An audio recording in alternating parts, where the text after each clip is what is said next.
Welcome back to another episode of Nintendo Rewind. I'm Cody Christian, and I'm joined by my co-host, Where Are You? And I'm so sorry, Chris Becker, aka Emo Hairman.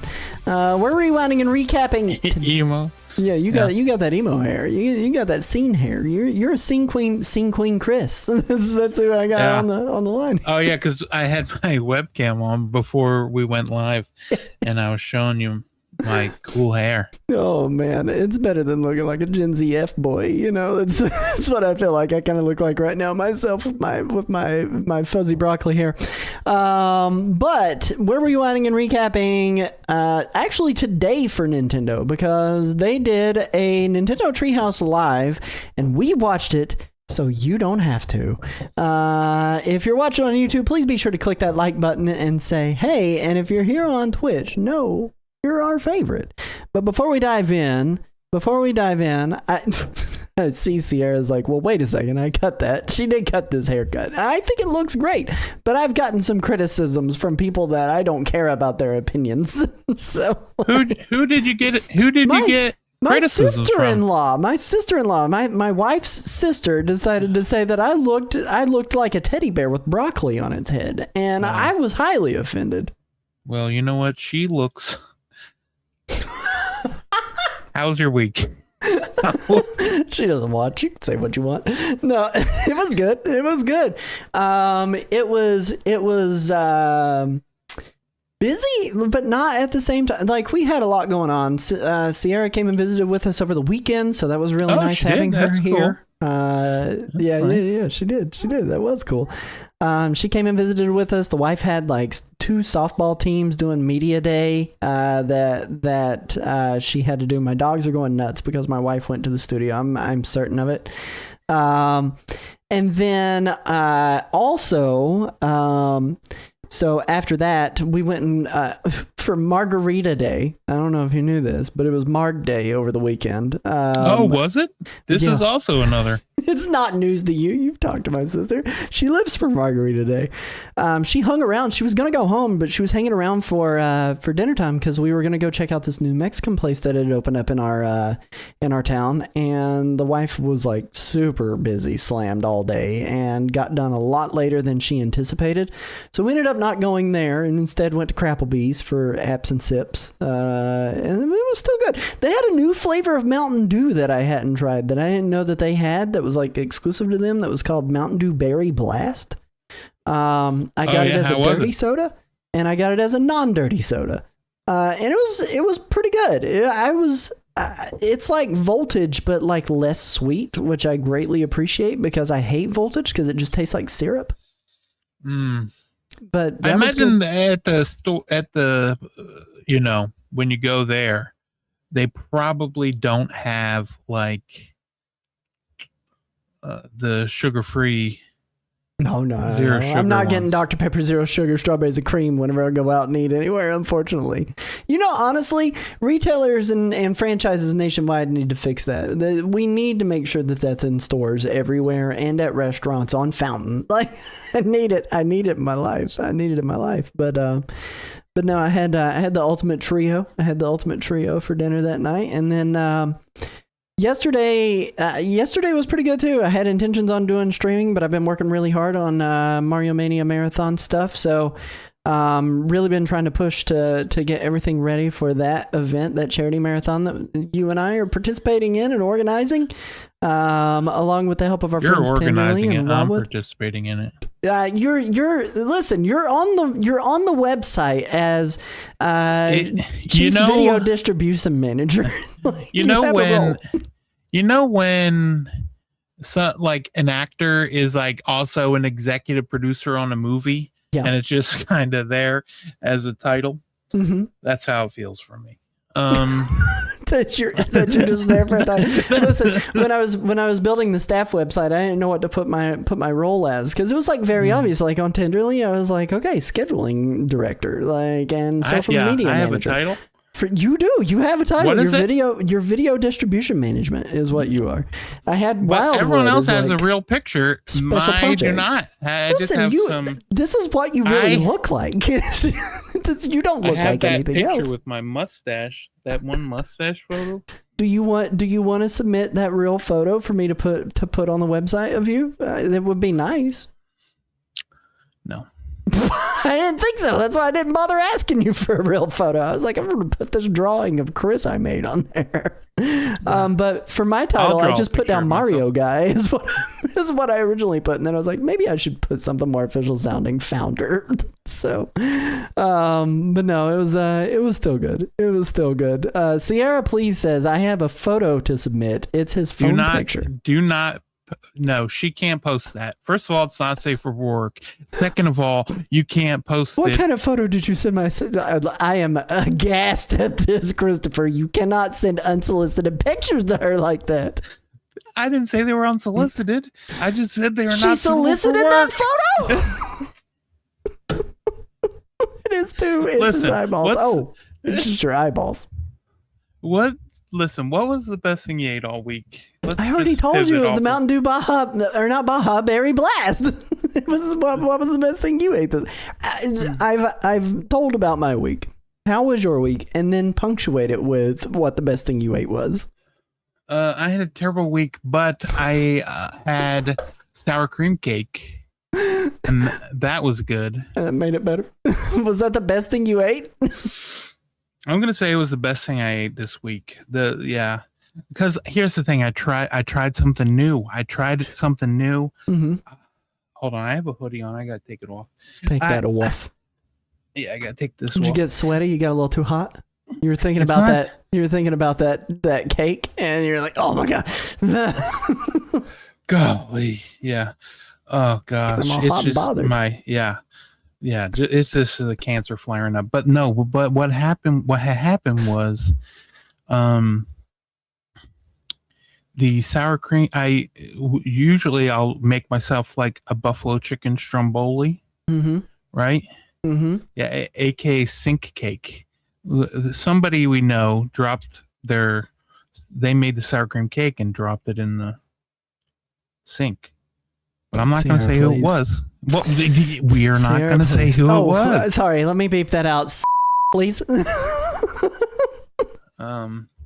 cut it out in the edited form. Yeah, we'll cut it in the edit. Yeah, we'll edit that out. But so what happened? We'll do it live.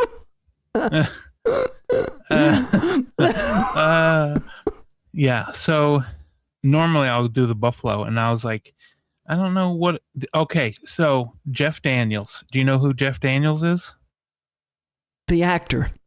Yeah, he was in Dumb and Dumber. Yeah.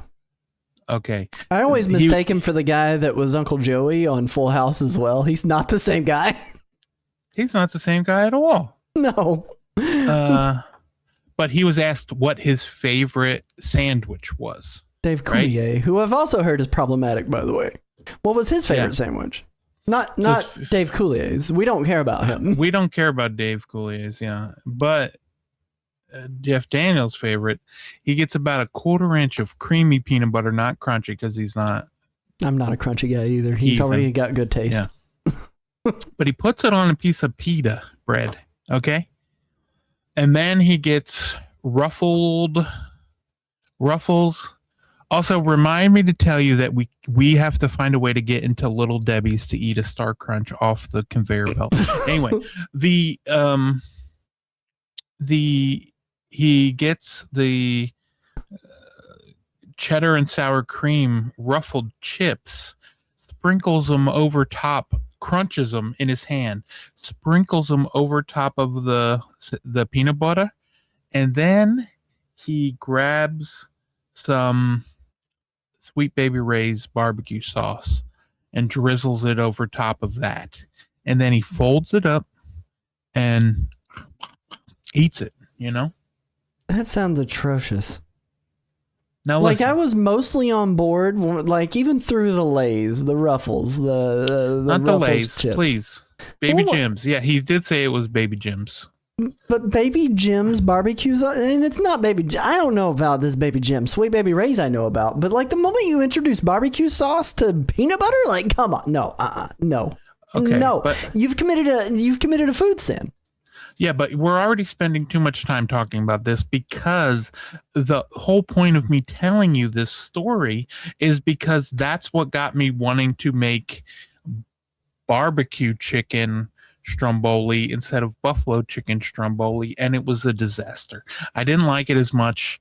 It goes from like an 8 or a 9 out of 10 to about a 5 or a 6. It's not my favorite. Yeah, it's kind of like the go-to thing my wife gets whenever she like orders Subway, which is very, very not that often anymore. When we were younger, we would eat a lot of Subway, but it was because it was like right down the road and we didn't have kids and we didn't need to cook for a household. It was just us, so we would go to Subway, get a foot long, or get 2 6-inches and kind of figure out where we were going. But she would get the flatbread with the roasted chicken breast. The chopped roasted chicken breast, and then would have them put barbecue sauce and purple onions on it, and just fold that baby up and eat it too. It's pretty much what you made. Sounds like. What, the buffalo chicken? Yeah, the barbecue chicken stromboli. Yeah, it just wasn't as good. I didn't love it. I don't mind the barbecue chicken if I'm... She says in bell peppers and cheese. My apologies. You've got to add the Fiesta blend cheese on there and toast that bad boy. So I made a mistake. Listen, the thing is I can tell what her like go-to order is for 90% of restaurants. Like I know like any fast food joint what she's going to order. Like I don't even have to ask her. She's like, hey, I want this restaurant tonight that's a fast food joint because we're just looking to get cheap and fast, which is the entirety of our existence, cheap and fast. And then I don't have to ask her. Like I know what she's getting. Go to Wendy's, she's getting a single with cheese, ketchup, and onion only. If I go to Slim's, it depends on how hungry she is. She will probably get a 5 and 5 with the sweet Asian chili as one of the sauces, and then there's like a couple of different barbecue sauce options that they have there that she will get. If I go to Taco Bell, she's getting 5 crunchy tacos, no lettuce. Like I can tell you just about everything. So get out here with that Subway slander. Oh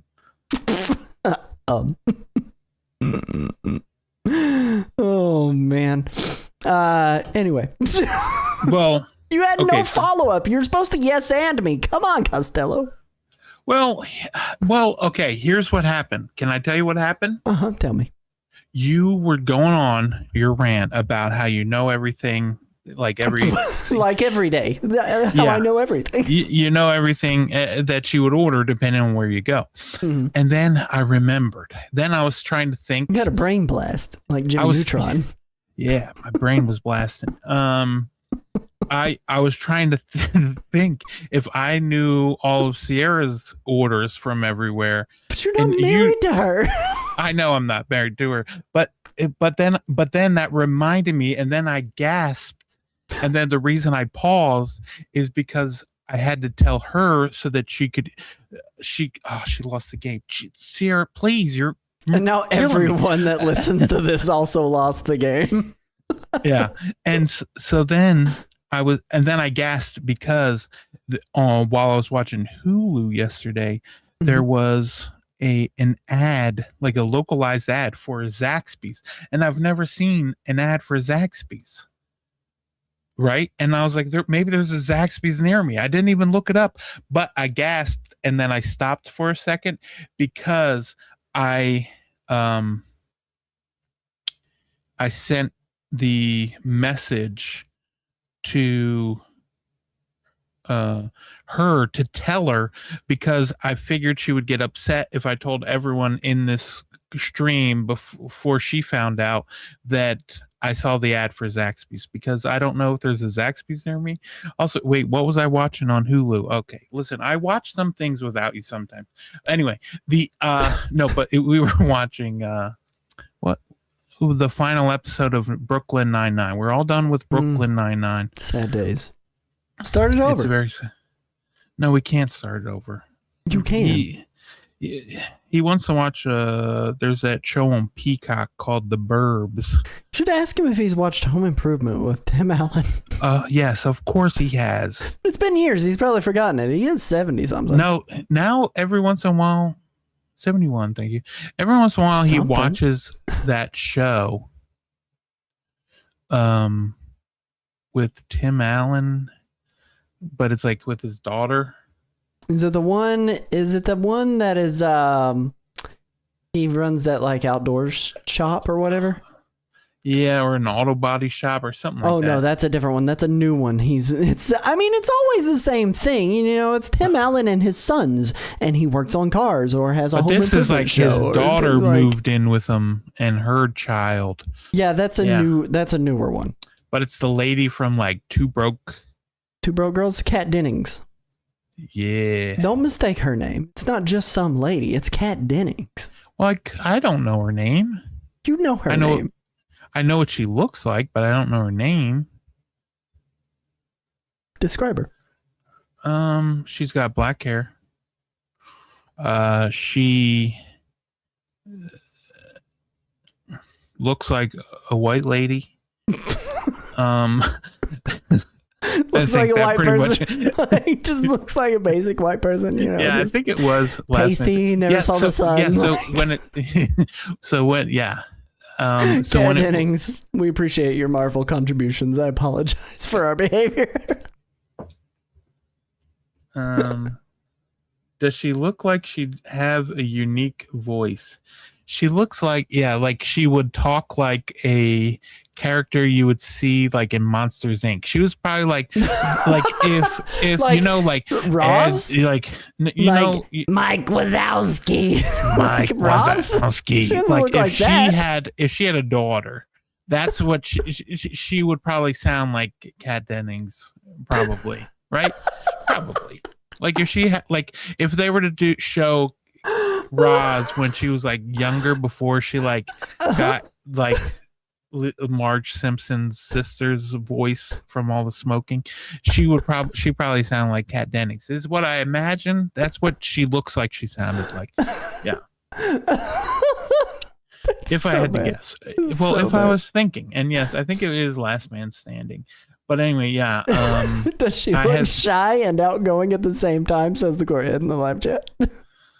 Does she look shy and outgoing? Well, I don't really look at her that much, but I'm surprised. She strikes me as your type. What? Kat Dennings? Yeah. Is she my type? I think she'd be your type.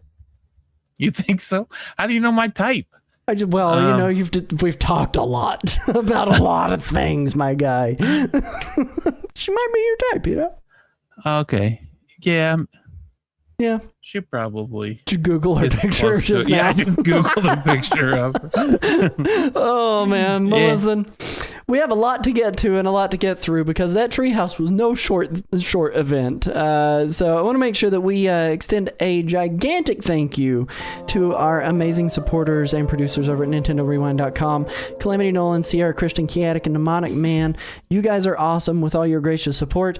And Sierra, if you please, too... not Sierra Christian. Sierra, please. If you too would like to help us produce this show and keep the lights on around Nintendo Rewind's headquarters, because clearly it's not cheap keeping Chris in Ingot Isle on Donkey Kong Bonanza. The rent there is through the roof. It would be really nice if you guys go over to NintendoRewind.com and consider supporting the show. There's even a tier that costs $1 a month, and with it, you get a shout out right here on the show. But without any further ado, we are going to start recapping the Nintendo Treehouse Live in just a moment. Hang tight. Nobody go anywhere.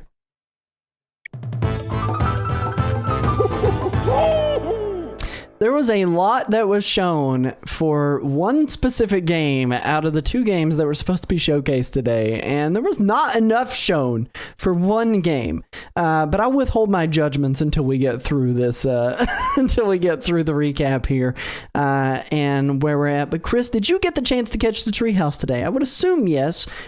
We didn't chat about it. This is our first time to actually chat about what we saw. I didn't want to talk to you about it because I wanted to watch it, have my thoughts, then we could talk about it on here. Mm-hmm, I did watch it. I watched both of it. Both of it. Both games. Yeah. Yeah, I watched all of it. And I'll tell you what. It was all right. Here's the problem. One of the games I'm really interested in and excited to play, looking forward to playing. The other one just looks like measure your words. Okay, I'll measure my words. How long are they? They're going to be hateful. You said to measure them, right? So the other one just looks like a bunch of just additive, just a bunch of just junk that they threw in there that was on the cutting room floor, and they're like, let's just throw it in here and charge people $20 for this additional add-on for these crummy multiplayer games. Well, that's not how much Pokemon Pokopia is. It's not $20. I'm kidding. What did you think? Like I said, I wanted to kind of withhold judgment a little bit, but since we're on the topic. Yeah, we're on the topic, baby. There are a couple of complaints that I do have about it. Couple? Yeah, there are a couple of complaints I do have about it. Obviously, we're going to kind of go through like what they showcased. But you know, I do tend to agree with the fact that I feel like, because there's some stuff we still have not seen. That's why I'm so willing to withhold judgment until it's actually launched, because we haven't seen any content with the Koopalings. They did not showcase that today. We haven't seen anything from the single player world and anything that they're adding there. We didn't see the new suit and what its function is. So like there's obviously a lot of stuff that we haven't seen. Well, let me ask you this. Mm-hmm. You're so willing to withhold judgment, but then when Kirby comes around and gets basically the same exact treatment,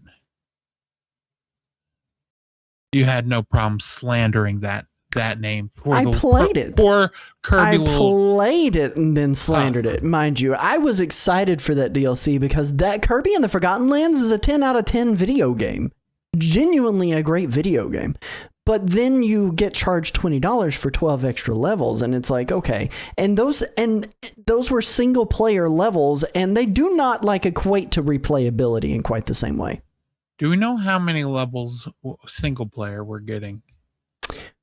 We do not know how many levels single player we're getting, but I can tell you this much: we're getting 17 total attractions, which is 5 more attractions than there were levels in Kirby and the Forgotten Lands. Might as well just and on top of that, the levels that were in Kirby and the Forgotten Lands. No, hold on. The 12 levels that were in Kirby and the Forgotten Lands were remixed pre-existing levels that had already been in the game. These look like mini games that you would find in some Roblox game that your kid is playing, and it just doesn't look good. We don't let our kids play Roblox. So. Well, yeah. But if they did, they'd have more fun than whatever that was. The reason, no. You stop this. You stop this right now. No, the reason. You only defending it because it's Mario. It doesn't look good. I'm not What defending about it looks good? What about it that they've shown so far looks good? Here's what I will say. Okay. I will. As we go through the recap, the actual recap, I will say I thought that looked good. But shout out to Kat Dennings. Yeah. Here's the thing. Kat Dennings looks good. Looks great. You know, for her age, she looks awesome. Like, I don't know how old Kat Dennings is. Please, Kat Dennings, all yours, don't sue us. So the reason that I'm willing to withhold judgment right now, I was very excited for the Kirby and the Forgotten Lands plus Starcross Worlds DLC, right? Like I was genuinely excited for that to release. And I was like, oh man, there's more content. I get to revisit that world. I'm going to have it in 4K. I'm going to have it in 60 frames per second stable. Like that's awesome. I'm very excited. And then I picked it up, and then I played through it, and it was over in like the blink of an eye, and I felt like they took $20 from me and didn't even like bat an eye at the atrocity that they just committed, because I paid $20 for remixed levels that didn't really add anything other than my need to complete the game. Super Mario Party Jamboree plus Jamboree TV is another case where I'm pretty disappointed with the offerings there. We'll talk about this a little bit later on tonight, but Xenoblade Chronicles X Definitive Editions, Nintendo Switch 2 Edition, launched earlier this past week for $5. A little bit disappointed with the offerings there. Animal Crossing New Horizons, Nintendo Switch 2 Edition. A little disappointed with the offerings there. I honestly don't know that I can think about a Nintendo Switch 2 Edition so far that I've been like, that was worth my $20. Now, Animal Crossing and Xenoblade was $5. I can throw a $5 at it. I'm totally okay with that. Bella Bell Park, meet up at Bella Bell Park, Mario Wonder, Nintendo Switch 2 Edition. I'm willing to withhold my judgment for until I see the full content slate, what is being added. Because I haven't seen it all. I haven't gotten to experience it. If it is bad, and I hope it's not bad, the following Tuesday, you guys will be hearing from me. Like, I will fully lambaste it if it is bad. But there are a couple of things that they showed off during the Treehouse today that I thought, that I did think looked good and looked like fun and looked interesting. Do I think it justifies... I honestly, here's what I will say: the mouse control implementation in this game does look really good. Like, it actually does look good. It's the first time I've been like, yeah, that looks pretty good. But they started off the Treehouse today. I messaged you immediately and I said, "Talking flower opener, LOL." More excitement to be had in the Flower Kingdom. Here are the Koopalings. And they didn't show a single thing. They didn't show a single thing with the Koopalings. They just made mention of it. So immediately we were off to kind of a slow start during the Treehouse, right? Like, it was, here's a talking flower statue that you can buy whenever it launches. But they started off in the Toad Brigade training camp, which I didn't realize, like, the meetup at Bella Bell Park had anything going on single player wise. I thought that mode, from what I had been advertised prior, was entirely going to be stuff that kind of centers around multiplayer stuff only, right? I don't know if you were under that same impression or not. What, that the meetup at Bella Bell Park stuff was exclusively going to be like full on multiplayer stuff only. Well, I thought most of it was, but then they were like, oh, there was also some single player stuff, but they haven't shown that yet. Right. So I think the main attraction is this multiplayer. So I don't know how much we're actually going to get in terms of single player stuff. So Meetup at Bella Bell Park has a pretty significant multiplayer mode level of stuff. There's the talking flower from how they started the Treehouse, by the way. This is ridiculous. I was like, okay, this is a slow start. But so Toad Brigade Training Camp had like a bunch of like courses that are broken down into different categories, different things that you can do. You have clear conditions, like you need to stay invincible, or you need to complete within the time limit, or you need to collect so many coins, or you need to defeat so many enemies. And they're all broken down into all those different categories. So you can kind of jump in anywhere, and you can do that on a single player basis. And all of it is to service getting these big teardrop coins that are collectibles known as Bella Bell water. They didn't tell us what the Bella Bell water was used for. They just said it will be important, and you will use it in Bella Bell Park. I'm assuming that it's to build nonsense in the park to be able to see it, but we can't know that until they actually show it. But you rank up after completion.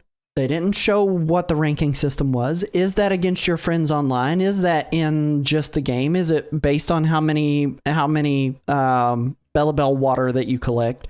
They didn't showcase that. I did notice while they were running through Toad Brigade Training Camp, they did show there was an option for a brigade backpack that they never really opened up and showed what was going on with that either.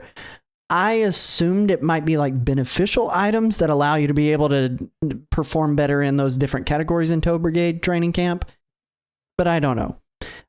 They showed off a roller skate wonder, which was really cool because that was new to it. Even though it was like a rehashed level, it kind of reminded me of the Bull Rush level that was in Super Mario Wonder. It also kind of reminded me of like the Spiky, where you transform into Spiky, and you roll down hills and you do your jumps. That was cool. But then they dove into the multiplayer side of it. So they didn't showcase a whole lot of the individual stuff. But it was cool to know that like the Bella Bell Park stuff, you don't have to have a bunch of friends to be able to play it. If you want to jump into some of those challenges, that content is not going to be locked away behind you needing to have friends. Yeah, because it did seem like they were showcasing the assist mode. I mean, I like whenever games have the assist mode, especially that. Like with Mario Odyssey, that was the first game Flynn ever beat because it had assist mode and it just kept telling him where to go to get the next moonshine, right, and stuff like that. So I liked when they have those sort of things. Mm-hmm. Mm-hmm. It was really cool, and I liked what they showcased with the multiplayer stuff and the Toad Brigade stuff. The one thing I will say that I thought was interesting is that the camera does follow the person that is the first player when you're doing like the local co-op stuff. So if the person who is first player does not continue on or is going super fast along a route, it will follow that first player, and people can get squashed or people will not be able to advance. So, like, I don't know if that's necessarily a good thing or a bad thing. It's totally fine. I mean, I don't know how you would address it any other way. Like, I don't know how you end up having. Well, yeah, for local, yeah. Yeah, like how do you do you just have it do a split screen thing if people get too far off screen or whatever? Who knows? They did open up showcasing Rosalina's gameplay here as well. So it was cool seeing that character in action. But that was like one of the big things that they opened with. They also showed that like you can change specific rule sets, like you don't take any damage from enemies, or maybe you can't fall into a pit and die, which was awesome, right? Like I think that's good for like, especially for like my kids playing along with me, or even like to an extent my wife, who is not a platforming aficionado. She doesn't enjoy playing Mario quite to the extent that I do. So she may be more interested in doing that together without the danger of having to die to an enemy or falling into a pit, right? So I think that's a benefit. Cool things. Not things that I think justify a $20 price tag just yet. So let me be clear, because I told you once we see stuff that is worth it, I'll let you know. I'll make sure that I let you know. So, but overall, from that like opener of the Toad Brigade stuff, how did you feel about the single player stuff that they showcased there? Well, I wasn't a big fan. I mean, checking out some of the new stuff that they have, like, I mean, a lot of it almost looked like, they just looked like mini games that you would see in like Mario Party. Yeah, I mean, I agree with that. I don't disagree with that. It does feel like stuff that you would see. Not that Mario Party is bad, but that I'm just saying, like. But I think that's kind of the point of Meetup at Bella Bell Park, is to add multiplayer content, not necessarily add like single player levels that you can play multiplayer. I think it is specifically to give us a party mode kind of situation and experiment with what that engine can do, which I'm okay with them experimenting with. I think that's totally cool. I think that's awesome to kind of stretch the limits of what it is, because it takes me back to, I mean, you played Super Mario Bros. 3, right? Like they had, if you went onto the start block where your second player was, you could do simultaneous like competitions against each other that were inspired from the arcade game, the Mario Bros. Arcade game, which was awesome. That was tons of fun. You could do stuff like that in Super Mario Bros. Deluxe for the Game Boy Color, where you do a link cable and you're racing against another player and you're switching on off blocks. And that was so rad too. And they haven't done enough of that in the Mario stuff. And I feel like this is like a worthy addition as far as that goes. Again, do I want to pay $20 for it? I'm withholding judgment still. So like, I got to figure that out. I don't know just yet. Yeah, exactly. Yeah. We'll have to see. I mean, there's going to have to be a lot of single player stuff or really good to justify $20. I mean, it definitely needs to be better than Kirby and the Forgotten Lands. Bottom line, but there is a level of replayability here that again, not to rehash what I just complained about, but there's a level of replayability here that hasn't been present in a lot of these Nintendo Switch 2 editions.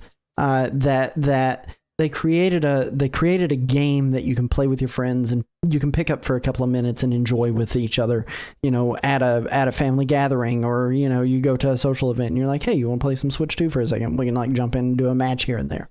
Now, as far as what they showcased after that, they did end up showcasing the CoStar Luma stuff. And what CoStar Luma is capable of doing is a little bit different, where you have CoStar Luma, and they can attack enemies. They don't take damage. They're super OP, especially for like games where you are needing to destroy a certain amount of enemies. And CoStar Luma is entirely mouse mode controls, which I think is awesome. And it doesn't require the use of the face buttons, from what I could tell. You literally have one attack button, and it's one of the shoulder buttons. So like, it ended up being really, really cool as far as that goes. But CoStar Luma feels like Cappy assist mode, right? Like, it's like not really a full-fledged character. It is like, it's almost to me is the equivalent of, hey, I've got my baby cousin here, I'm just gonna hand him a controller that's unplugged. Enjoy. Like, it's right, not, yeah. I hate those additions. I hated it in Galaxy whenever it was just, here is a Wiimote, you can collect star bits for me while I'm playing the actual game. Like, there was something to do with CoStar Luma, but so far, from what I can tell, only in the Bella Bell Park side of things. And it's not in the co-op and the versus mode stuff, because they did specify a little bit later, CoStar Luma, you can't be Luma in the versus modes. So, because those games depend on having characters. Right. How'd you feel about CoStar Luma? Was it something that was interesting to you? Do you think it's like a nice addition? Does it excite you? It doesn't for me, but that's not to say it's a bad addition. It's just not something I'm going to play as. Well, yeah, it doesn't excite me, but it also, I don't think it is for me. It's one of those things where if my kids were still really young and they were into wanting to play and use that, I could see that being, and it's something I'd be interested in, but with it not being a thing, it's just like, yep, it's there, Right. Then we got into some Multiplayer Central. Over on the YouTube channel, we got asked, do you guys think Rosalina can use the flower pot power-up? I would assume yes, but we still don't even know what that flower pot power-up is, because it wasn't showcased here during the Treehouse today. Not even hinted around at. Like, they just said, hey, there's more stuff, but they didn't showcase any of that, right? So like, we don't. Yeah. I would assume yes, though, to answer that question. How do you feel? Right? That wait, what? That they would have that Rosalina can use the flower pot power up. Yeah, I imagine she could use all of them, right? They just haven't shown them. I don't think she functions like Nabbit or the Yoshis, where you don't get like any power ups. I think she is a full fledged character edition. Yeah, I think they're gonna have. That'll be one of the big things at launch. They'll have like the key art of her as like elephant. Mm-hmm. Rosalina. That's honestly, I don't know why they have not yet put that out. Can you imagine the amount of fan art that we're going to get of Elephant Rosalina for the next, I don't know, 5 years until the next Mario comes out? Yeah, I mean, it's going to be out there. Oh, it is. It is. Plenty of Rule 34 out there, right? There was a mention of one of the Toads mentioned, like after they completed a couple of the Toad Brigade training camp, there was something waiting in your mailbox as well. They didn't mention the mailbox. They didn't open the mailbox. They didn't pull out the mailbox. We don't know what's going on in the mailbox. So that was just kind of a throwaway thing I wanted to highlight there, but you are definitely getting things for completing courses beyond the Bellabelle water, is what I would assume. We get into the multiplayer central though, and what they showcase there is a smattering of attractions that are there. Now, multiplayer central is local multiplayer, 17 attractions. They have a versus section and a co-op section. The first game mode that they ended up showcasing from that was a co-op game that was called Donut Block Maker, where you essentially have you can do teams, you can do individuals. You have a certain amount of makers, you have a certain amount of players. You definitely have to have at least one player and one maker, and the maker will drop donut blocks using mouse mode to allow the characters to get to the end. And this is a co-op mode thing. This isn't like a versus mode thing. There are a lot of spikes that are there to drop the spike balls, so that way they can break blocks or provide obstacles for the actual players to get through. You have a set amount of lives, and you can game over in the middle of these mini games as well. The more donut blocks that you drop, the harder it ends up being, because you only have so many blocks you can drop. Otherwise, it causes the other blocks to disappear from the player who's trying to platform. This is like almost like I think about Nintendo Land, right? This is kind of like edging on Nintendo Land kind of mini game experience that I really like. I don't know how you feel about that, but I like that. But how did you feel about the donut block mini game? The donut block mini game, I guess my thoughts on that could best be summed up in the form of a limerick. No, I'm just kidding. There once was a donut block from Peru. Yeah, no, the donut block, I think, might have been the most interesting one that I saw. Yeah, I would tend to agree with that.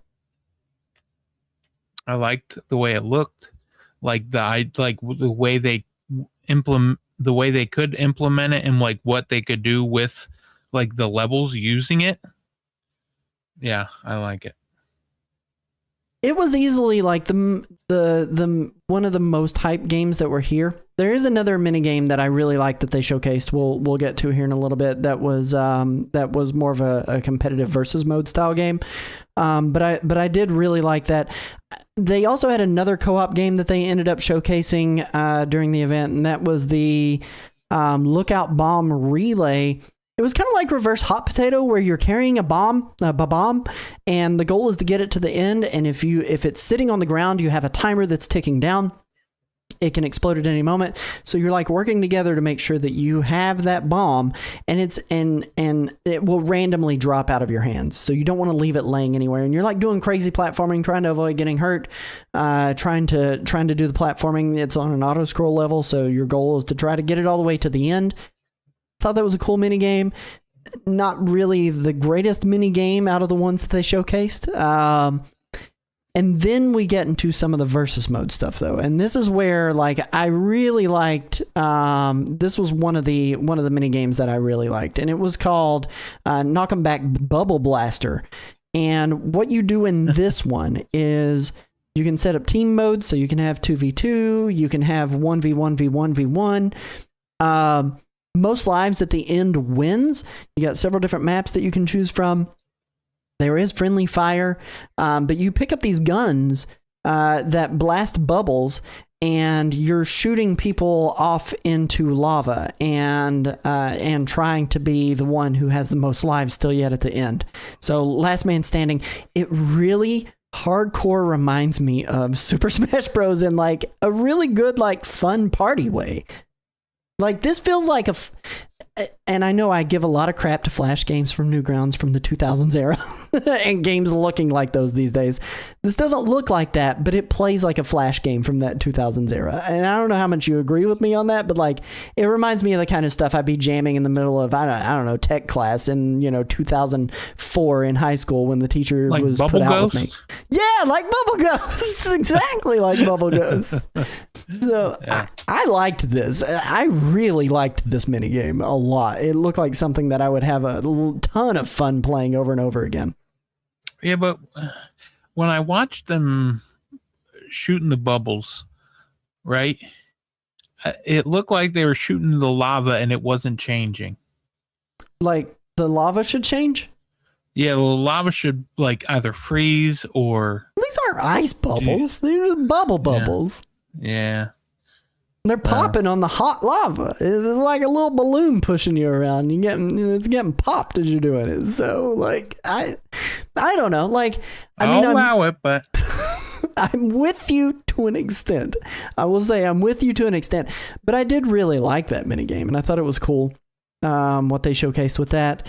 They showcased another minigame called Run, Hide, Fanto Tag.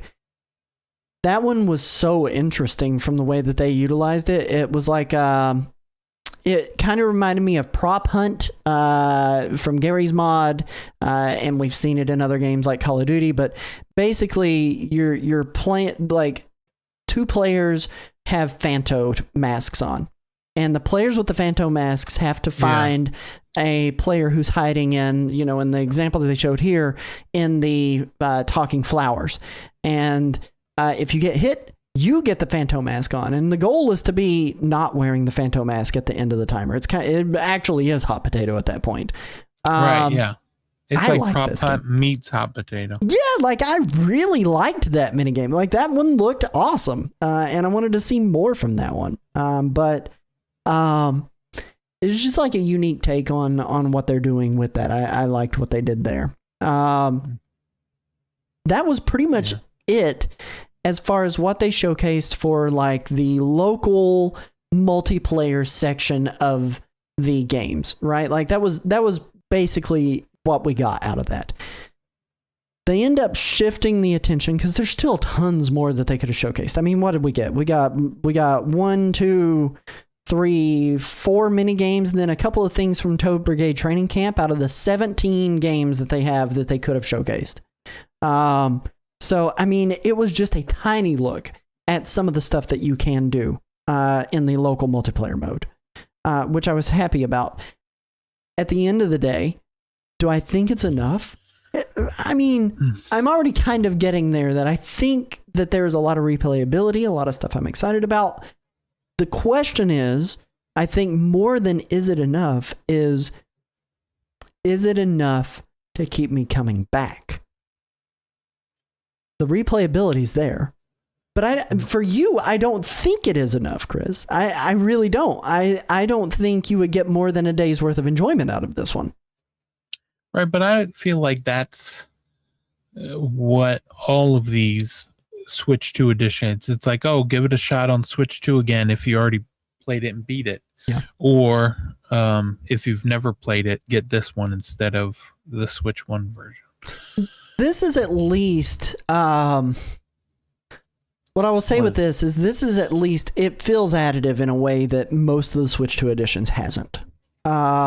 You know, when you look at Legend of Zelda Breath of the Wild and Legend of Zelda Tears of the Kingdom Switch 2 editions, and granted, those are free if you have a Nintendo Switch Online membership, you can download those and use those anyway. If you don't, they're $10 each. And all those are really is access to the phone app stuff that no one's using. Let's be real. No one's using that. And the 4K resolution and 60 frames per second modes, right? So that's not really all that additive. It's just revisionary. Kirby and the Forgotten Lands, not to harp on it, those were just remixed levels and only 12 of them. They added a bunch of gacha stuff that you can get in the game to complete your statue collection again, if you've already completed it. And they added some stuff with the Battle Arena mode, which I guess is cool, but it's just rehashed fights that you've had before. Super Mario Party Jamboree plus Jamboree TV, it was additive. But what they added, I don't know if it was worth the entry cost. And at the early start, it didn't affect the base game at all, which was also infuriating for a lot of people who decided to spend their money on that. What other Switch 2 editions have we? Animal Crossing. Animal Crossing Switch 2 edition. If you paid the $5, really what you got was a megaphone and stability improvements. That was it. More multiplayer. More people can come to your island on multiplayer. Because most of that update was the free one. Right. And that was $5, right? So that was only $5. And then more recently, and again, we'll talk about this again a little later in the show, the Xenoblade Chronicles X Definitive Edition, Nintendo Switch 2 Edition. What a title. Was supposed to give resolution upgrades and upgraded textures and, better stability, and it did not. It did the opposite, and there's people that are really upset about it. But again, it was another $5 thing, right? So it feels a little less invasive. That's less than a Big Mac. This is $20, and so far what I've seen, I think it's additive enough to the experience that I am okay with paying that. But again, I know I'm not every Nintendo customer. Yeah. I mean, you're Nintendo Super Mario fanboy, so. Yeah, I live for it. We get into Game Room Plaza after this. There's not a whole lot to talk about with Game Room Plaza because they really only showcased one thing that was there that you could end up doing, and I'll pull up the Game Room Plaza footage that they showed off. Game Room Plaza is the online mode. Now, what they said was there are 6 attractions that are there. They have races. You can see the 6 attractions on this screen. I'm gonna pause the video for a second, break the immersion here. But they have the races levels. They have the bouncy levels. They have the Phantomask levels. If they walk around a little bit more over to the left, they end up not. Let me back it up just a quick second on this video. I'm backed up way too far. It looks like they have another mode that they didn't really showcase that was like these propeller missions. And they have the roller skate wonder levels. And then finally, it looks like some other kind of note block race experience that they didn't even show really whenever they were showcasing it. They showcased a boing boing bouncy ball race is what they ended up calling it. The boing boing bouncy ball race. And it's kind of like you are the Hoppos, but you're the character riding on a bouncy ball. So essentially the controls are very similar to the Hoppos. You're racing against other characters to try to make it to the end. First person to beat the level ends up winning. There's a bunch of levels broken down in each one of those segments too. And that there really wasn't much going on. And these are all courses from the main game as well. All the courses that you're racing on are reutilized and repurposed for that in this specific mode. Chris, does this excite you? Is this the thing that you would have ended the Mario Wonder section of the Treehouse on, or does it not inspire you in any way? Yeah, zero inspiration coming from this. I mean, they've already showed so much multiplayer stuff. I feel like even if they would have just hinted at some of the single player stuff, I would have been happier than what they're showing here. Or even just showing more Rosalina playing through some of the older levels, Yeah. But no, this didn't do anything for me. What about you? Did it get you excited? I mean, it actually got me pretty disappointed. Knowing that there are 17 attractions and only 6 of them are available for online, that significantly disappointed me. Because I do have kids, right? I have kids who are going to enjoy this and who are going to want to play this with me, and we're going to play a lot of it. I fully believe I'm going to play a lot of Bella Bell Park whenever it launches with my kiddos. But for the majority of people, who aren't playing games with their families, who want to, jump in a Discord call and end up jamming with their friends, only having 6 of the 17 attractions available for you to really be able to experience is overwhelming. Not underwhelming, but also not overwhelming. It's just like, okay, I guess. The question that I have is, why could they have not? And I understand. I mean, you saw it on their screen while they were playing there in the bottom left-hand corner. It consistently said connection unstable the entire time they were playing this. But what held them back from being able to implement donut block placement, like with mouse mode controls and having runners run the game too? Like, I don't understand what held them back from being able to do that. And that was something that kind of was like, okay, I'm a little disappointed. We get 6 of the 17 attractions here. That was what made me walk away from that. But here's the thing. I like the mini games that I saw a lot. And I do think the mini games that are shown off here at least justify $15 of the $20 price tag. The other stuff that's being added in for the single player stuff with the Koopaling investigation missions and Rosalina being a playable character, I could totally see them saying that's $5 worth. Right? Like, I could see them saying that's $5. Okay, let me pull it back from it being Super Mario Wonder affiliated, okay, for a second.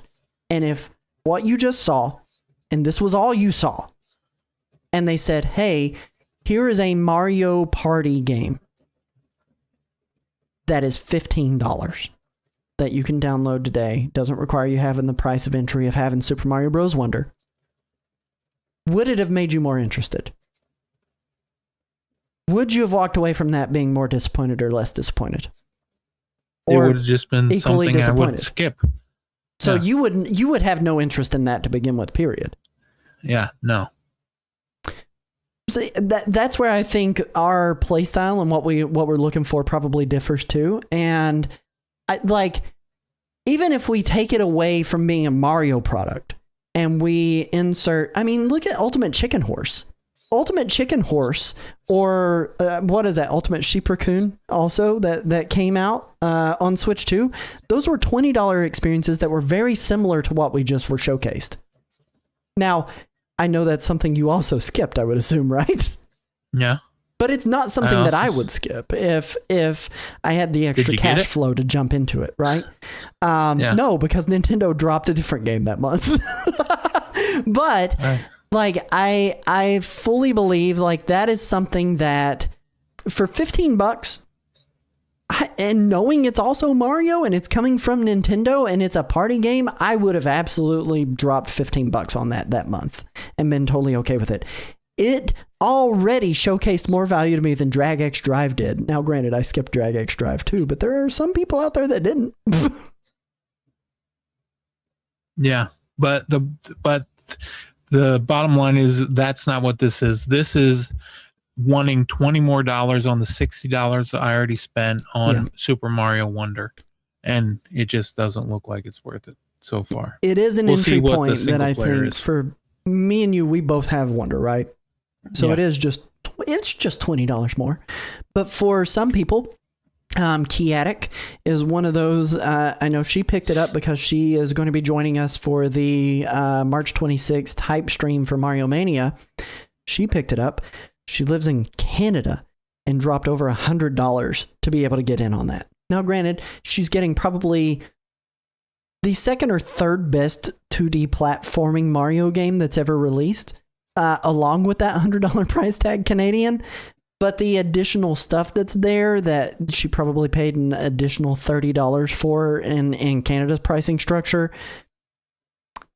maybe that's not enough for her, but she's going to have a good time with us at the end of the day.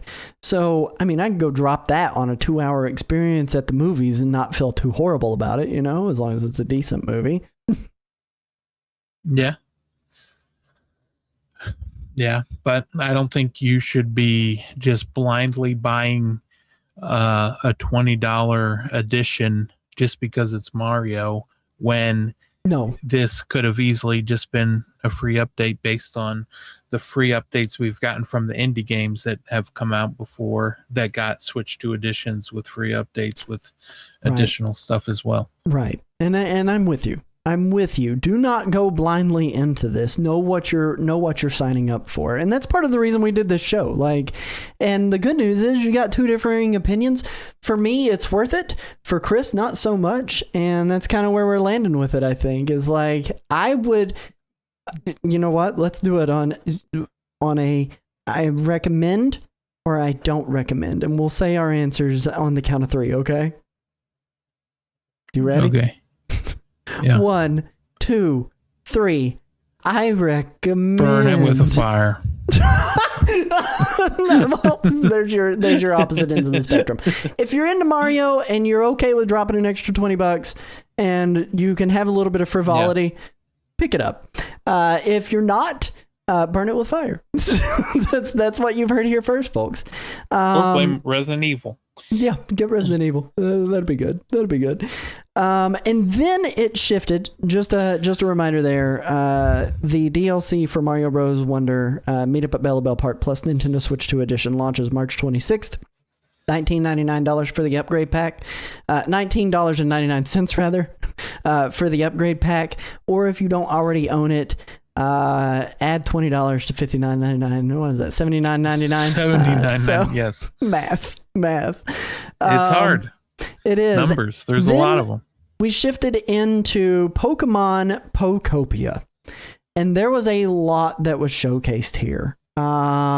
Chris, I think you're more excited for out of the two of these games, so I'm going to let you kind of take the lead on this and what you saw and what you experienced. While I take a second to breathe and think about how you hate Mario. I don't hate Mario. They just don't like Nintendo's dirty practices. Not that Pokemon Company's any better. No. Yeah. So this is basically just, what is it? Is it the Pokemon Company working with the team that worked on Dragon Quest Builders? Koei Tecmo, baby. And this is I guess they're calling it, what is it, a cozy, or is that just what you have? It's like a cozy life sim. This is exactly what they called it at the very beginning of the event for this portion of the games. They said it is a cozy life simulation game. This is exactly what they said. And so you can play through the game with in single player, multiplayer. It's like, we'll get to the multiplayer, but you all have, like, you got your starting area and it's just your Ditto turned into you, basically yourself. You get to kind of like change the way you look if you want. Customize your Ditto. But yeah, it's kind of like, what if Minecraft mixed with Pokemon mixed with, I've said it before and I'll say it again, Viva Pinata. But lamer. Yeah, definitely lamer. But censored like Dispatch on the Switch. But it's just like, there's a lot of things thrown in this game. It's almost like somebody at the Pokemon Company was like, you know what? We really like this game. We really like this game. I'm having a lot of fun with these life sim games. What if we just add It's kind of like, I joked around that they could do like what if they did Harvest Moon, but it was like Harvest Mushroom Kingdom, and it was just like Mario and Luigi walking around with like Yoshi, like riding around on Yoshi. Come on, instead of a horse. Yeah, right. And then I was like, what if they did that? But they took that and then mixed it with the Dragon Quest Builders, which is like block based, and you're building bases. And here you're doing the same sort of thing. They're mixing with the fact that the Ditto can kind of just get everyone's powers and just kind of, mimic them, and they're taking that and like giving you different abilities for watering your plants, for cutting down trees, for cutting down bushes, and watering the plants, doing this and that. And there's a lot happening, and you're doing a lot of building, a lot of crafting, a lot of foraging, a lot of collecting. Also, you're trying to get Pokemon to come into your area. You're going to have to worry about your stamina. You're going to need to eat. They definitely have crafting, and you might find like a broke down building, and in order to repair it, you need, not only do you need your like the correct amount of like branches and trees or sticks to like do it, but then you also might need specific Pokemon that in order to get them, you need to like arrange things in a certain way to like attract those Pokemon to you, and you go from there. It's a lot. Yeah, I mean, there was a lot that was shown in the. This took up a majority of the Treehouse. I think there was understand why, because there's a lot to like kind of explain, but also, like you said, it was a little bit slower because just of the nature of this game. This is like the type of game you could get lost in and spend hundreds of hours in. But also, if you're trying to give someone the fast pitch of it, it would be like it's a little bit harder than being like. The only thing you could do is compare it to other games that have came before it. Like, there's no easy way to like be like, okay, this is Pokemon Pokopia. It is a cozy life-saving game. Okay, that doesn't sum up everything that's going on here by any means. But no, I'm with you. I was letting the video play in the background, and can we just talk about how derpy it is that this Ditto walks up to this tree to harvest food and it headbutts the tree? Like, watch this. It's hilarious to me. They're explaining you have to headbutt the tree. And so he hit the A button and just slams his face into the tree so the lepa berries come out. It's like, what is going on? But no, you are 100% correct in that. And I was talking about it with you during the pre-show, where this game. It bored me. That's not to say that I think the game is going to be bad, right? Like, I don't think the game is going to be bad based on what I've seen from it, but it bored me to watch somebody else play it. This is a game best experienced for yourself in a lot of ways from what I saw today during this, because it has the slow, relaxed pacing of an Animal Crossing, right? Where you've got to go and collect these items, and then you've got to, once you get those items, you've got to make them into other items. And so in order to make them into other items, you have to get the right Pokemon. So then you need to find where that habitat is. Then once you do that, you talk to that Pokemon and you use their specialty to be able to craft XYZ other item. But you've got a waiting time. So you got to go off and do some other things. And then you come back and you collect that item from that Pokemon. Then you can go and craft your new thing that you need to do. But you need to have two other Pokemon come and help you with it. And then there's more waiting time. It is monotonous in the same ways that Animal Crossing New Horizons is monotonous. Because if you don't time travel in that game, you're not getting anything done really in a limited amount of time. Like there's just a lot of waiting.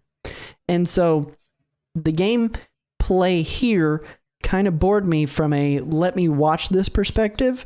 And I mean, I took notes. I sent you a gigantic wall of text of notes from this because there was so much to cover in that 45-minute time span. But it just was not fun to watch someone else play. Yeah.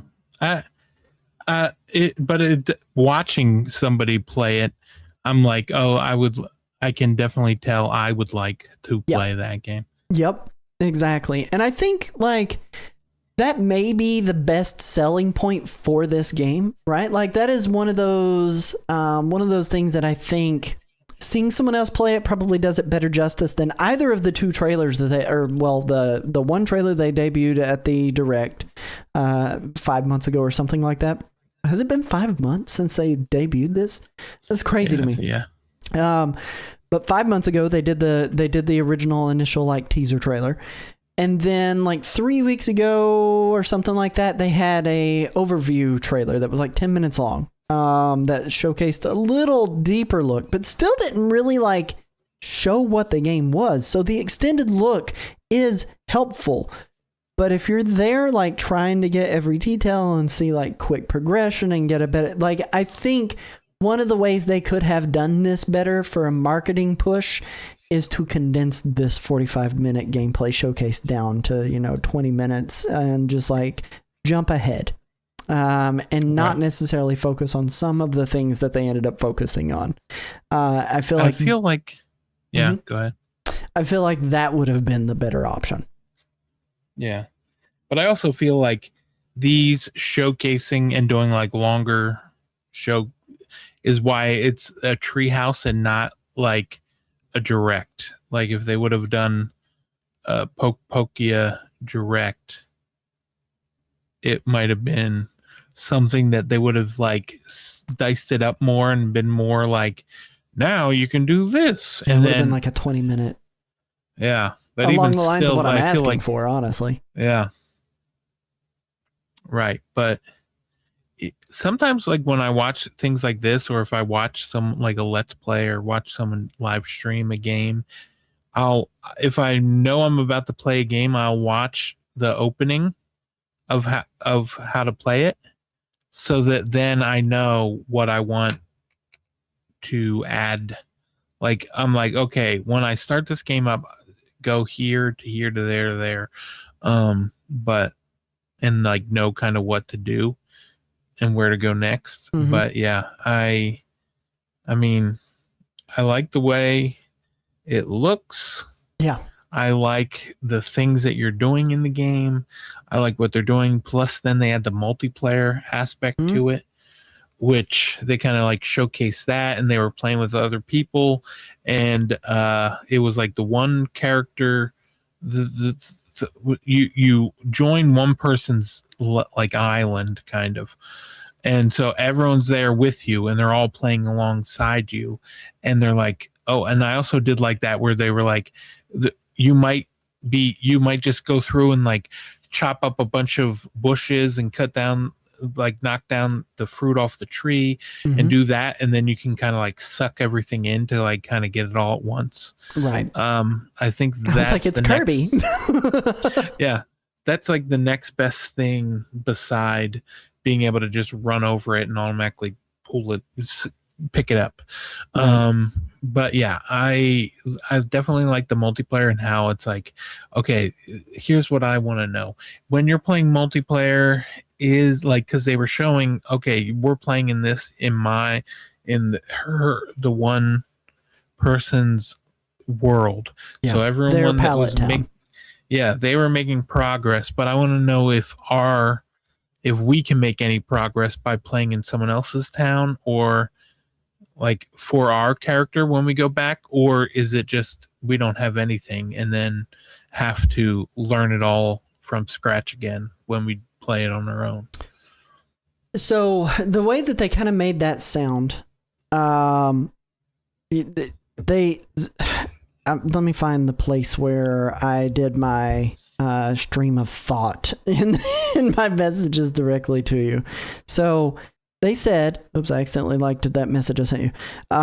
They had said every town is system specific. Host player must interact with Pokemon to let other players interact with that Pokemon. Like you can go talk to them, but you can't do anything with them. You're not going to learn any moves. Yeah, for the first time. Talk to them for the first time before you can get them to help you. Right. Yeah. But all they will do is help you. So they won't teach you moves. Or abilities rather. They won't teach you any abilities. You'll have access to their specialties while you're in that area. But until you get that Pokemon in your pallet town, that's not going to be helpful to you. Is basically the way that I took that. They also added into here, where was I on this? Pokemon can have multiple specialties. They did stress numerous times that the multiplayer showcased is not indicative of the final build. They said that I think 7 times. And I think a lot of that surrounded build times because they wanted to advance that so people got to see a Poke Center actually being built in their town. Right, they wanted to finish that off, so that time frame is probably rather than build it and then expanded. Be like, all right, come back in. Yeah, I mean it's just like the Animal Crossing problem, right? You go to Tom Nook and he's like, "Here's your building kit," and then you go in and you place your tent, and then it's like, "Come back the next day." All right, everyone leaves so I can fast time travel. Right, and then, right. Yeah. So I think that is one of those things that that you're not going to get progress when you're visiting another friend's pallet town. One of the things that I was hoping for that we did not get out of this, and that I don't believe we are getting, is a shared, like a Minecraft Realms server kind of experience where if I'm not online, you can't come to my pallet town, is what I'm seeing happen here. And it's one of those things that I think for those shared experiences kind of cheapens it and lessens it in a lot of ways, where I would like to just have a shared pallet town that anybody can go to. If I'm at work, you can be grinding. If you're, sleeping, I could be grinding, and we're advancing the town on our own time frames. And then maybe we can meet up together during our waking hours that sync up. And they did announce that they would have that. They did? Not during this, but I mean, on the webpage, I think in Japan, the Japanese website said you can create a town where multiple people will have the save together and you just go back and play it. On multiple systems or on single system? On multiple systems. Okay. Like an online, kind of like a Minecraft server. Nettest in the live chat, if you're sleeping, you better bet I'm grinding. Oh man.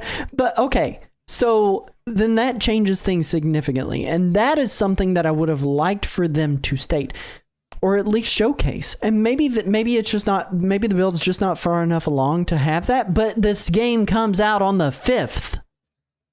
Why not showcase that portion of it? And to top that off, if that is something that exists, and it's not just an inaccuracy or a bad translation, or maybe we just inferred a little bit too much from the Japanese website, if that's something that exists, are those same restrictions of host must talk to Pokemon first before Pokemon will help other clients? Oh, yeah, I don't know. Because they did say with the multiplayer that would happen. Right. So that's where I kind of question whether we have a bad translation or a misunderstanding of what's going on there. Because ultimately that's what I want out of my Cozy Life Sim is to have a Minecraft situation where people can just come and go as they please. And unfortunately, that's not exactly that, right? So I hope it is, and I hope it's in the final build of the game, but we're a week and a half out from that. So if it's there, tell us about it. Put it on the American website. Showcase that in an overview trailer. Do something. Do something. I feel like that stick man with the stick in the meme that's poking Nintendo and saying do something. That's what I ultimately want. Yeah. I did, like I said, I had a big stream of thought that I messaged you. I want to read some highlights from that stream of thought. They said PP a lot. Something that my 5-year-old self giggled at quite a lot. Because they kept clarifying PowerPoints or PP. I'm like, just stop. Just call it what it is. A couple of PPs. There is weather in game. Something else of note is that the time on the game is reflective of the time on your console. It's system specific, so whatever your console time is what the real time is in the game. So very much like Animal Crossing. That does lead me to wonder how, if there is a shared world, how that reflects. So, if someone comes and visits my island, is it going to be like Animal Crossing where, maybe it's summertime and middle of the day at 11 o'clock at night in December and I visited a time traveling friend's island? Is it just going to suddenly be, daytime and in the game? Yeah. I hope that is the case. But if there is that shared online world, is it just going to be based on a server situation, a per server situation? So, something else that I noted here, Ditto can Kirby suck is what I wrote on there. I was so excited for that. That was really cool. I also added into here, you can have up to 5 Pokemon following you at a time, which is something that I think is cool. Because it's effectively like having 6 Pokemon in your Pokemon theme, and they're all running around doing an adventure and building things, and I think that's cool. Full world customization, which was awesome. All of your options and all of your menus are in your Pokedex. Every Pokemon has different specialties. Multi-crafting. Thank God Nintendo and Pokemon Company has learned something about how crafting systems should work, because Animal Crossing not having multi-crafting until the 3.0 update. What are you doing? This has the multi-crafting stuff in here, which is good and I think is very necessary for a crafting game to be enjoyable. I really liked what Rock Smash did, where you get Hitmonchan fists and you're just like punching your way through the dirt. I like that, yeah. I liked that a lot. They did mention that there are hidden items that are in the Pokeballs throughout the world. Those are surprises. They only showcased one. And it was this thing called the dowsing machine, which will lead you to other treasures hidden in the world. And they honestly didn't even showcase what those treasures were because the Pidgey was not being cooperative during the live event. So I think it's probably a good thing that they didn't showcase that, because then we get some cool surprises along the way. But I would have liked to have known a little bit more about what that means. It would have been cool. Is it going to be worth it for me to try to track those down, or, and then all the furniture customization. I did really like the building in the game as well. I want to mark that as noted. They showed off 8 abilities. You can transform into Lapras to traverse water. You can transform into Dragonite to fly through the air, which is really cool. Those drain your PP too. So do what you can. They mentioned electricity, which functions a lot like redstone from Minecraft in some ways, where you can light up your world, like Chris lights up my world, baby. Yeah, baby. And then one other final thing that I wanted to highlight here was the appearance changes. So if you go to a mirror, you can change your Ditto's appearance based on whatever you want your character to look like. And they showcased that pretty late in the direct. Let me see if I can find it on here, or in the Treehouse. There we go. I ended up finding it. So if you go up to any mirror or any surface that has a mirror, you get access to quite a few different things that you can customize. You can customize your skin color. You can customize your hairstyle as well as the hair color. The hat, the shirt, the pants, and the shoes are all customizable in the sense that you can pick those colors. And then they have multiple backpacks for you to choose from. And there's like 2 separate backpack styles that are available for you to choose from. But what I'm hoping for here is that they do something a little more in depth with that character customization, because having 2 styles of pants, 2 styles of shirt, 2 styles of backpack, and 1 style of hat to customize your character, and every character pretty much looks the same in the face except for skin color and hairstyle. I want to see if treasures are true. I want clothing items for my Ditto. I want to have some personality whenever I'm running around as this Ditto who pretty much looks like every other Ditto. Yeah, but you get it, you can change a little bit, change the color of it, change a little bit of this, a little bit of, Mm-hmm. a little bit of personality, but hey, not too much. Okay. That does kind of bring us to the section of this show where we asked that same question though. unless you have extra thoughts. Do you have anything else that you want to add to this? No, I don't have any more extra thoughts. All right. So I'm going to ask the same question on this. So we know this game is retail MSRP $59.99, $69.99, $89.99. In what world? How much are we looking at here, Christopher, for this game? For this one? Mm-hmm. That's a good question. How much is it? Is it I think it's $69.99 as far as that goes in terms of price point. So knowing that it is $69.99. Yeah. The same price as the other Switch 2 games. Yep. Well, because it's Switch 2 only. It's not on the Switch 1. Yeah. Again, launches I did see some March people 5th. complain about that. Yeah. Knowing that price point, we've got to rate it. Recommend or do not recommend.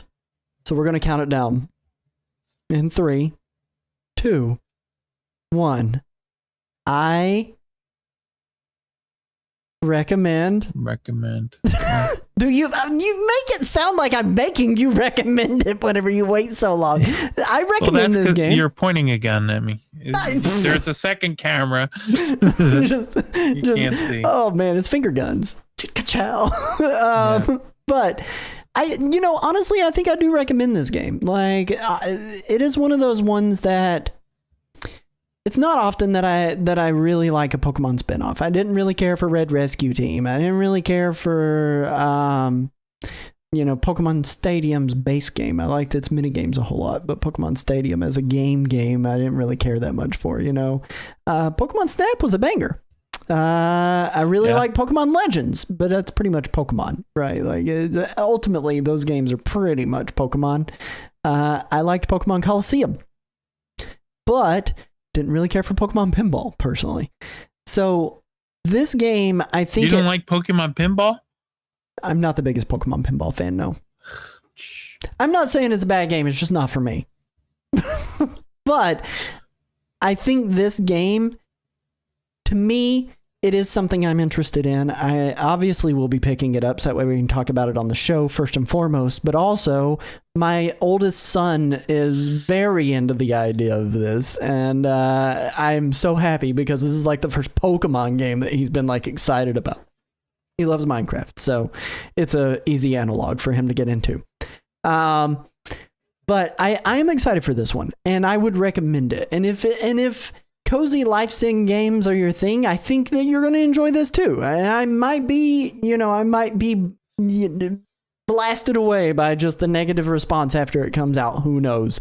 But from what they showcased here, it got my interest piqued enough to the point that I was like, yeah, I want this. Did I want to sit there and watch someone else play it for 45 minutes? Absolutely not. Did I watch somebody else play it for 45 minutes? Yes, I did. So I'd recommend it. That being said, without having a gun pointed at your face, do you recommend the game or do you not think that you would recommend this game based on what you've seen so far today? Yeah, no, I recommend it. Very cool. Dash doesn't have a Switch 2, but he said this is one of the games he wants when he gets a Switch 2. Yeah. Yeah, I mean, I could totally see it. I love its art style. I love its aesthetic. I don't love the waiting game and the monotony that comes along with life sim games, but I think I could look past it because I'm living in the world of Pokemon.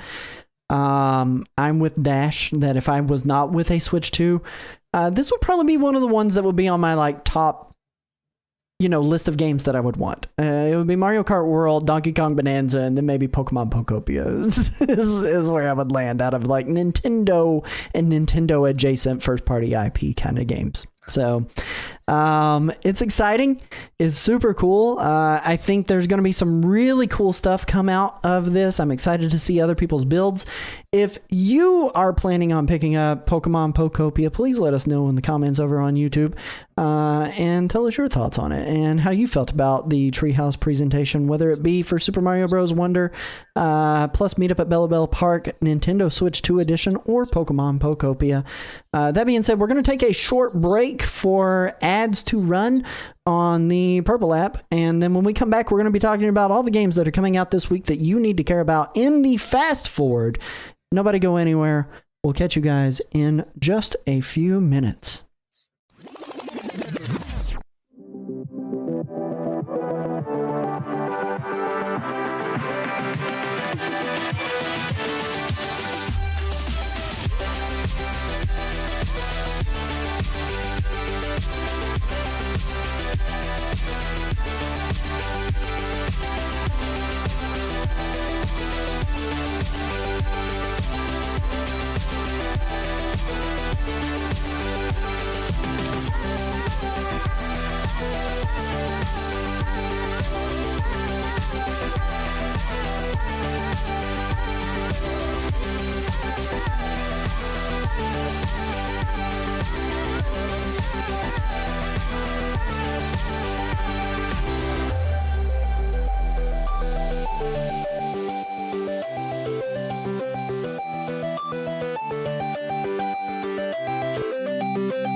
Oh, we're already. That's the wrong. You shouldn't see that yet. We're not in the fast forward.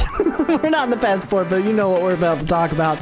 There are a lot of games that are getting ready to happen this week that I think are definitely stellar standouts on the platform and stuff that people should know about and should be excited about. Getting ready to come up. What a week it has been for Pokemon news in general. Pokemon 30th anniversary has been started to be celebrated this week. We'll talk a little bit more about that too here in a moment. But with that being said, we're going to take it over to the fast forward where Chris is going to tell you about all the games, maybe a lot of Pokemon stuff right now. Take it away, Chris. There's a little bit of Pokemon because we've got Pokemon Fire Red version and leaf green version that are out on the 27th of February for $19.99. There's no fancy flair added to these. These are basically just the GBA versions thrown over onto the Switch, but you can buy them instead of having to be online on NSO. You can take them, play them offline. Pokemon Fire Red version, Leaf Green. How do you feel about these? Okay, so I'm gonna take the screen down for a real quick second and talk about this, because we had a pretty in-depth discussion. Do you mind if I oust how you messaged me about it the other day? Is it okay if I share with the people what you said to me? So, you send me the trailer very early in the morning at a bright and early 7:06 a.m. Well, it got posted at like midnight or something. I didn't know. I totally missed it. But I said, holy crap, in all caps. Your response was, excited to talk about Nintendo and Pokemon Company's unnecessary greed next week. And I said, no price? Because they didn't show it in the trailer, so I had to go look for it. And then I was like, oh, $19.99 per. Buy one or the other in English. Only in English, yeah. Don't try and read more than one language here without paying. You replied $19.99. I said I will not be buying this, but there are lots of people who want an official option. I actually own the cartridges. Lando and I, after this announcement started booting up, he's playing through Leaf Green right now on an original GBA SP, and I'm playing through Fire Red on an original GBA SP. However, I could emulate this easily. It doesn't depend on a real-time clock or anything like that. So like, it's not that big a deal. And then you replied, I would be more interested in getting it if they added online multiplayer. There's no reason not to have these games on NSO outside of greed. And I said, well, it'll have home support, which they scrubbed from the listing. You pointed that out to me numerous times this week. They scrubbed it from the listing. I fully believe it's still coming. I fully believe it is still coming it from the listing because it wasn't available for Pokemon Scarlet and Violet at launch. It wasn't available for Pokemon Legends ZA. I don't know if it's available yet or now. I would assume that it's available by now. At launch, these games never have home support, though. Like, it takes a little bit for them to get that. They still haven't gotten it for Legends ZA? Yeah. Okay. So, it will happen. I fully believe it will happen. But you said not nearly enough whenever I said it'll have home support. And I said, I agree with the greed, but home support is the only way to get Pokemon from that gen ported upwards now. And you said, well, you could do that with Let's Go Pikachu. And I tried to be clear. Different EVs, different IVs, different natures locked to those gens. Like, it is different. And if you're attached to that version of that Pokemon and wanting to bring it up, like, that's cool. You said, this is where it got hot and heavy.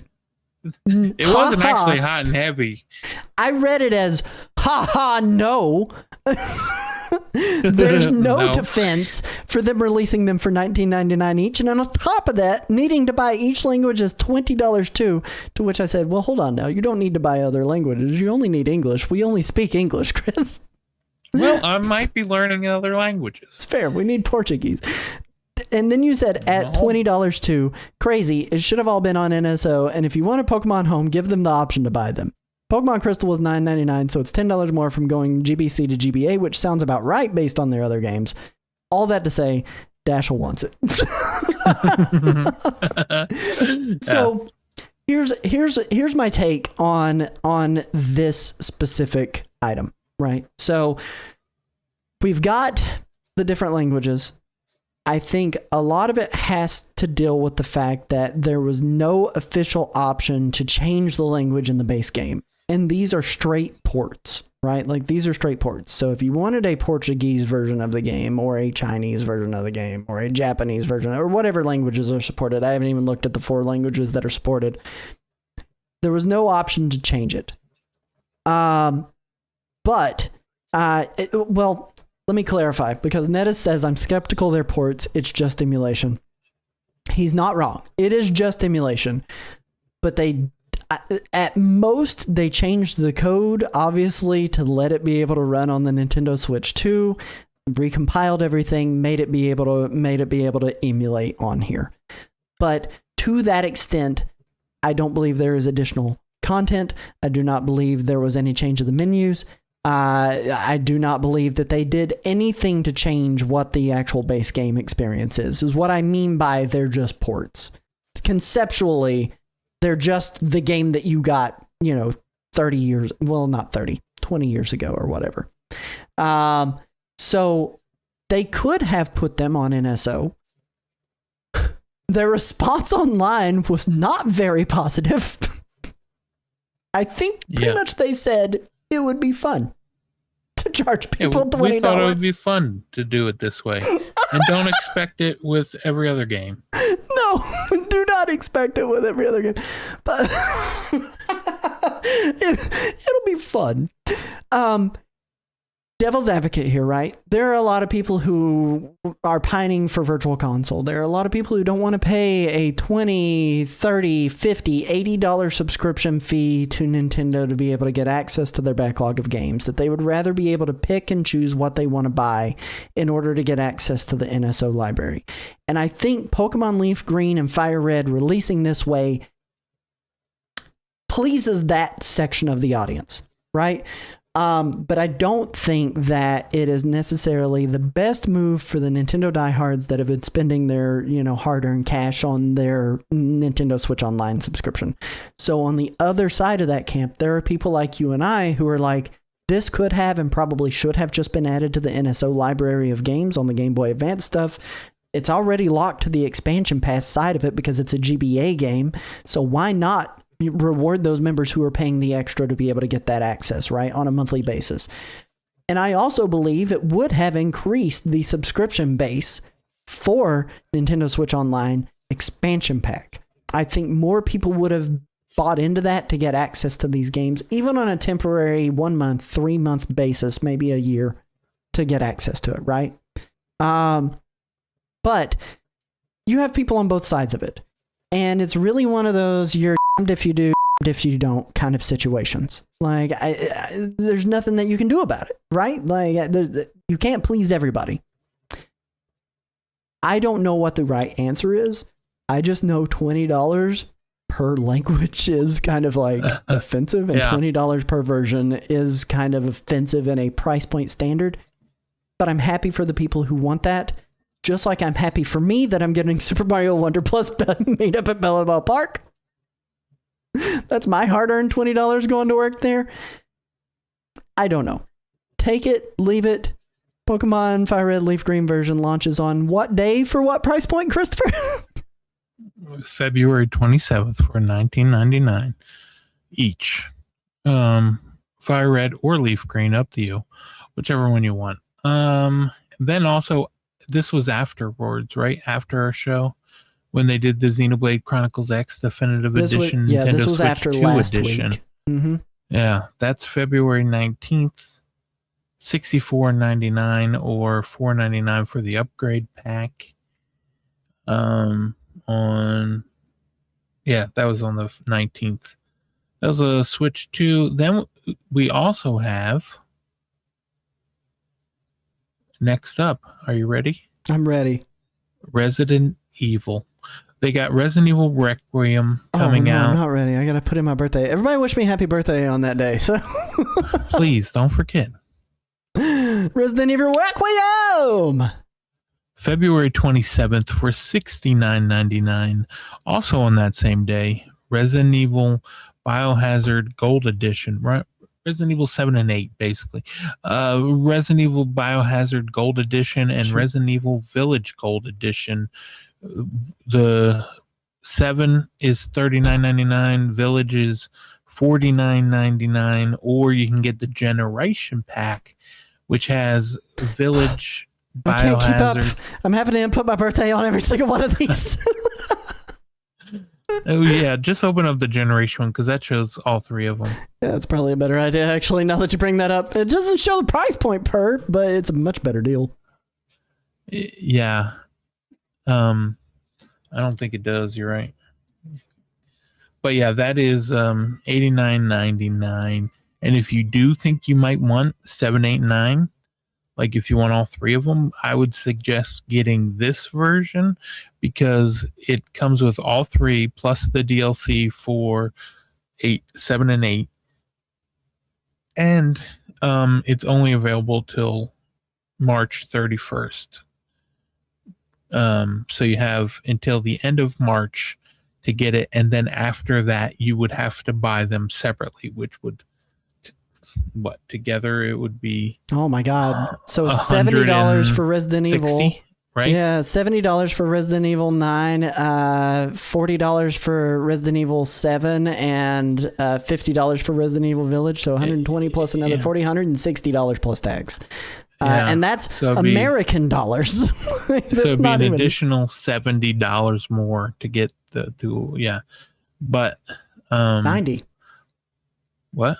It'd be an additional $90 to get the other two games separately from Resident Evil 9. Well, that's what, 70? Yeah, you're right. Yeah. An additional $90. 2 plus 2 which equals is 4. Quick math. What they are. But then again, if they dropped it down this low to $89.99, if you do just want Resident Evil, I'm sure the other two games will go on sale. Yeah, they go on sale quite a bit on all the other platforms. I don't see this being any different. No. It just seems silly almost that they released them all on the same day. Like, why did they not just do like 7 2 weeks ago, 8 last week, and then 9 on the Switch 2 do that? But I mean, their marketing team knows what they're doing. And then that's on February. Nope. That's on February 27th. Those three all come out.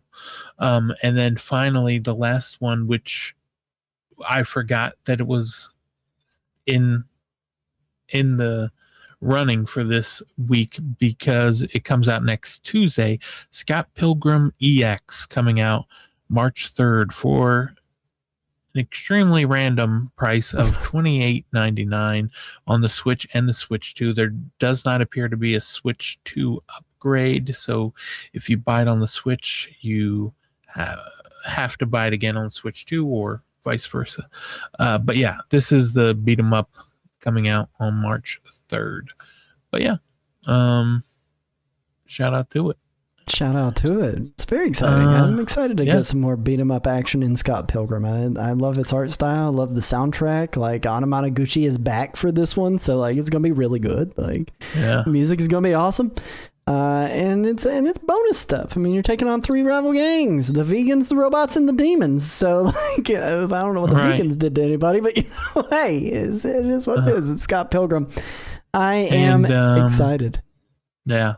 There's no games out, no demos out, but there are some demos on Steam. So if you want to go play some demos on Steam of games that are coming out on the Switch eventually, like Vampire Crawlers, give it a go.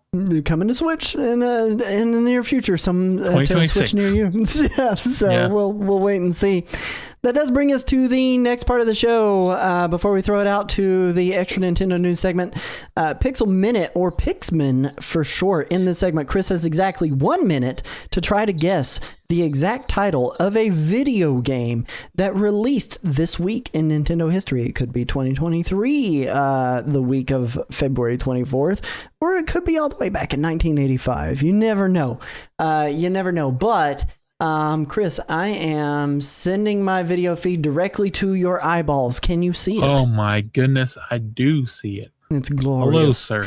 It's glorious. Yes. Hello. But the faster he guesses, the more points he gets. And if it fully reveals itself by the end of the song, he loses. So, Christopher, are you ready, my good sir? I'm ready. All right. We're gonna let it rip in 3, 2, 1. Let's go.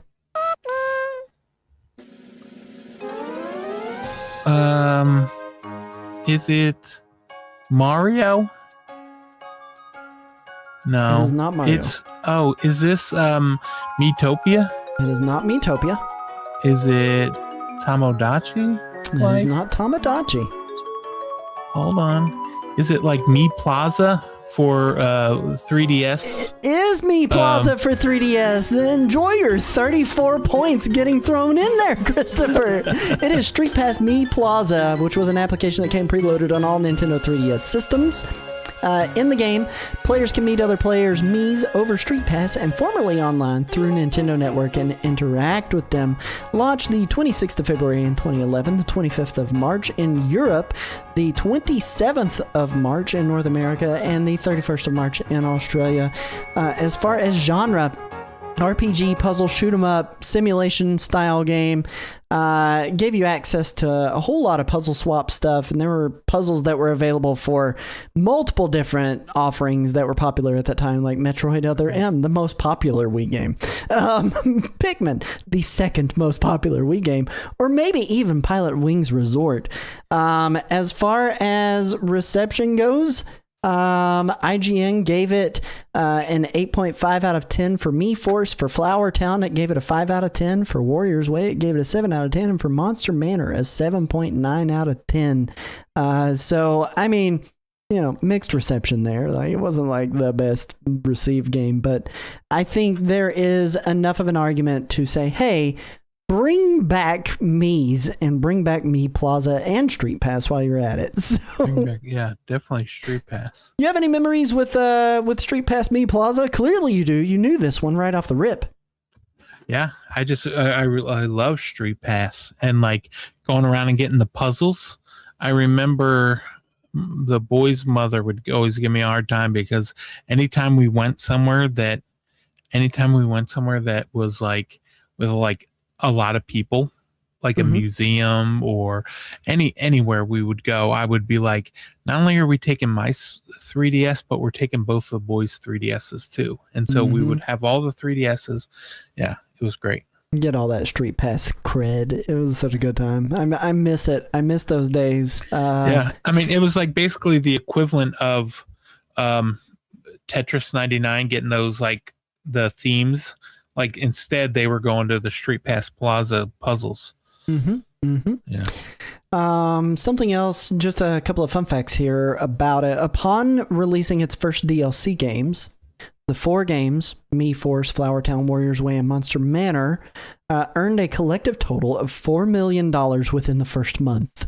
And as stated in an interview with Satoru Iwata, RIP, over 200,000 people purchased games for the software in that initial month. Despite minimal advertising for the downloadable games, the games were widely purchased in Japan and surpassed 1.1 billion yen in sales. So, I mean, that was pretty dang good. It was pretty dang good. We have a couple of pieces of extra Nintendo news to throw at your faces in this last little checkpoint here. All new wallpapers featuring the Virtual Boy Nintendo Classic System, 50 platinum points, and all that red can be yours. For NSO icons, get Mario Tennis Fever icons. They're here. They're going to rotate weekly until March 11th. To coincide with the release of the much maligned Xenoblade Chronicle X's Switch 2 edition. We got some re-releases of icons from that game. Wave 1's out now and will rotate on Thursdays until March 19th. We are on the final week to claim the monthly Play and Redeem icons, which are the Mysterious Muramasa Castle and Pokemon Mystery Dungeon Red Rescue Team sets. Play corresponding games to claim them anytime during February. Nintendo Music, we actually got 2 soundtracks this week, which was awesome because we only got one 2 weeks ago, and then they skipped a week. But we got Super Mario Land 2's OST dropping on Nintendo Music this week, likely in celebration of the 40th anniversary of Mario. But that's not all. With the announcement of Pokemon Fire Red and Leaf Green came the soundtracks for those classic titles, so if you use Nintendo Music, listen to those tunes on the go. Sales and deals, Sega's Lunar New Year sale is ongoing for the next 5 days still yet. So you can get a deal on some new Switch 2 titles like Sonic Racing Cross Worlds, Sonic X Shadow Generations, Persona 3 Reload, and Rydell Remastered, up to 60% off on those titles for the next 5 days. And then in news highlights, again, Xenoblade Chronicle X's Switch 2 edition finally released, and it is not reviewed well. Digital Foundry calls this one of the worst upgrades with sloppy textures and bad lighting, upscaling, and worse performance than pre-patch. On top of that, it was $5, but Nintendo is now offering refunds to those who desire it, which tells me they're not looking to fix the problem. I experienced it. I haven't noticed anything that made me go, I want my $5 back yet. But again, I only played through the intro of the game so far on the Switch 2 edition. So I restarted my save. Thought I would check it out. What's that? Get that $5 back, sir. We'll wait it out. Maybe I'll find the bad things and we'll post a video about them. I'll find the bad things. We'll post a video about them. Pokemon Presents for the 30th anniversary will be on Friday, February 27th. We will not be live for that event because we don't go live for Pokemon Presents because 9 times out of 10, they're bad. If they're exciting, we'll... Pokemon Unite, Pokemon Cafe Remix, Pokemon Brush Your Teeth, Pokemon Go to Sleep. It's just... Pokemon Gen 10, baby. That is the thing that I think this Friday's event is actually going to be worth your time to watch. Maybe not get up at 9 a.m. just in case to be able to see it if you're on the Eastern Seaboard. They're going to add fourth evolutions for a lot of the mainline Pokemon. They already kind of did that with the mega evolutions, but check it out. I definitely think it's going to be worth your time because again, this is the 30th anniversary of Pokemon, and they are doing it big, really, really big. Of note also that no one is mentioning, well, everybody on the internet who's a fan of Nintendo is mentioning, but Nintendo refuses to acknowledge, we celebrated 40 years of Zelda this week with its official 40th anniversary. So happy birthday to Zelda, the main character. Go save Princess Link. Get out there. I believe in you. You are the hero of time. But, Chris, that wraps up this episode of Nintendo Rewind. Where can they find you, my good sir? Find my link tree and then go from there. What about you? Where about you? Where are they going to find you? You can find me over on Twitch, twitch.tv/nerdxd, or you can go to nerdxd.com for all of my social media garbage, be able to catch it. Go check out all of our social media stuff on our website, nintendorewind.com. You can catch us live every Tuesday night at 9:30 p.m. Eastern Standard Time, right here on Twitch and on YouTube. Make sure that you look at all the things that are going on with Nintendo and then decide for yourself how you feel about Bella Bell Park. And with that being said, take care. We will catch you guys on the flip side. Remember, please be kind and rewind. Have a good one.